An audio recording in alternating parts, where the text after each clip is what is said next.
Hello, this is Steve and Rachel. We're Hello. here to discuss one of the new designs that we have out here in Manhattan Beach, California. Have you done a lot of business in this area? Yes, this has been a very popular area for people who want to build their wine rooms, showcase their wines. Very popular area for wine storage. Looking at the style of the house, it's clearly somebody that is going for style, right? Yes, so this one was a very unique design, very modern design, which you'll see today. A lot of glass enclosed, 4 doors, plus split system cooling units that we're using as well. Should we go take a look at it then? Let's go take a look. Exciting! So let me show you to the wine cellar.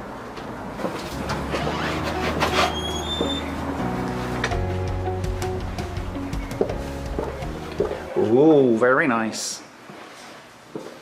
So, as we discussed, this design holds 900 bottles.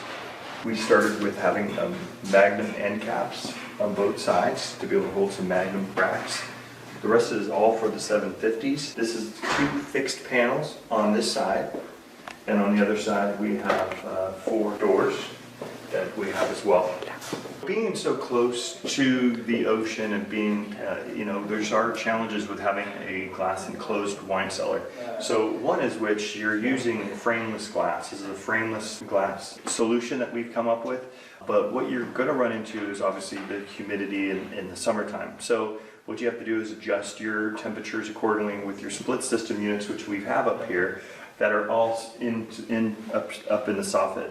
So is that actually in the gap between floors, or is that in that space above the cellar? It's in this space above. This is a soffit that we built specifically for the cooling units. These are split system units. There's 3 of them up there that we had to use specifically to keep this cool at a certain level. With having frameless glass enclosed doors in this environment, we have to make sure that the temperature maintains anywhere from 58 degrees to 62. How do you avoid getting condensation in it? That's a good question. The biggest thing is making sure we have the seals, making sure that even though they're frameless, they still have some seals. We attach them with magnets, and keeping the temperature at specific degrees during different types of the season. So during the warmer time of the season, you may want to keep your temperature at around 60 degrees, where in this environment you keep it down around 57. Depending on. Oh, so you actually vary the temperature for different times of the year? Specifically for a frameless solution, you want to make sure that you just don't have the condensation or any of the challenges that you would need. And those doors, even though they're sort of floor to ceiling, they actually seal, do they? They do. So what we've done is what we use is called a little gasket there that we've used to be able to kind of seal the doors between each other. And you said it's a split system? Yes. And we can see the grids there? What is a split system? Split system is a condensing unit which is outside, and the coil are inside, and they're circulating the air. So there's 2 parts then? There's one inside and one outside? Yes. So there's the condensing unit is outside, and the coils are inside, and they're covered through a decorative grill that we have up here. So why do you need a split system? Why can't you have it all in one unit? So, the one is aesthetics. You don't want to be able to see a unit that's sticking out through the walls here or the soffit. So what we do is we use a split system unit to be able to hide it, is one specific reason.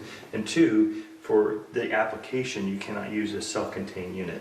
It just wouldn't work in this type of application because you would have to have some way to exhaust that heat, that hot air, and you don't have any place to do that here. So how do you connect the two? Do you have like big ducting going through the ceiling and have to tear the place apart? So it's definitely coming through the ceiling, going all the way out. Well, you've got ducting going there? It's actually just the copper lines, and then we duct it up inside that soffit. So what sort of size are they then?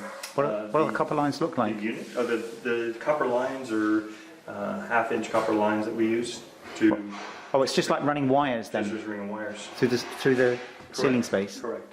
So did the ceiling have to be opened up? How did they get the wires? So we opened up, this used to be a counter. So it used to be a big counter when you'd walk in. So we had to demo all the counter down, demo the open space here, and all the way through the back wall as well. So was the ceiling actually cut open? It was. So you can't see, so it's obviously been cleaned up nicely. So yeah, so then we end up foaming, we end up doing a foam insulation of the soffit, and then we actually then do green board and then put the kind of the walls back together, both with green board, mud it, paint it, sand it, get it back to where it was before. So what sort of racking is used in this? This is a metal racking that we use to make sure that we can have it almost that the bottles are floating. So this is a brushed nickel wine rack. Again, we have the magnums on the end caps. And what we've done here too is we wrapped the posts. There was a post here, and we ended up just wrapping this post into this black metal. So clearly this is designed in such a way that it really impacts your impression. So I'm standing at the front door now, and this, as soon as you walk into the house, this is what you're presented with. And what's great is that these are two fixed panels, so when they're sitting at the dining room table, they can put their chairs anywhere they want because they're not opening any doors to this side. Right. This is just really the visual that you're trying to get out of the wine cellar.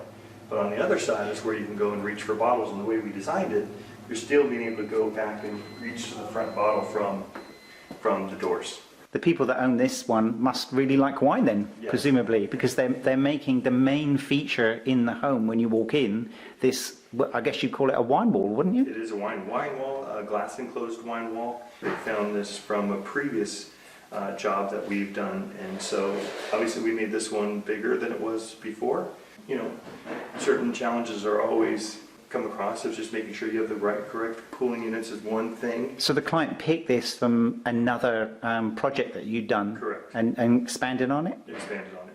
Really, I think it's turned out wonderfully. I love the way it looks. The design's perfect. It fits the home. How many bottles did you say are in here? It's 900 bottles. When it's full, it would be 900, presumably. Correct. So what we did is we did single depth in the front where the fixed panels are, and then we did triple deep where the doors are.